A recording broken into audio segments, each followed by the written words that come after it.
Hi, I'm Stacy with WTI. I am absolutely obsessed with this awesome eyeshadow palette. This is from Lamora, and for the price point, this is such a great shimmery and yet matte colored eyeshadow palette that I can apply on my skin.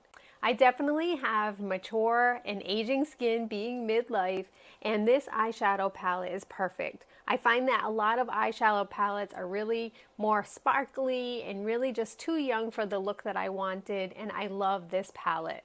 All of the colors are really pretty, especially in this one. This is the nude eyeshadow palette, so you get a lot of neutrals, and I love that even the ones that do have a little bit of the shimmer, it's just enough so that you can feel like you have a nice sparkle to your eyes.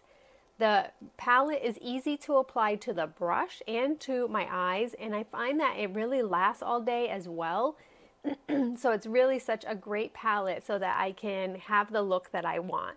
The darker colors are great for an eyeliner if you want to use it for that. And then also just in general, all of them blend together really well. They coordinate. And with this nude eye set, you can really coordinate this with whatever you're wearing as well. If you're looking for an awesome shadow palette, I would definitely recommend it. It's great for my mature skin and the look that I want to have, where I want to feel like I have a glow and vibrant without looking like I'm trying to look too young. This is an awesome palette for that. But that's just my point of view.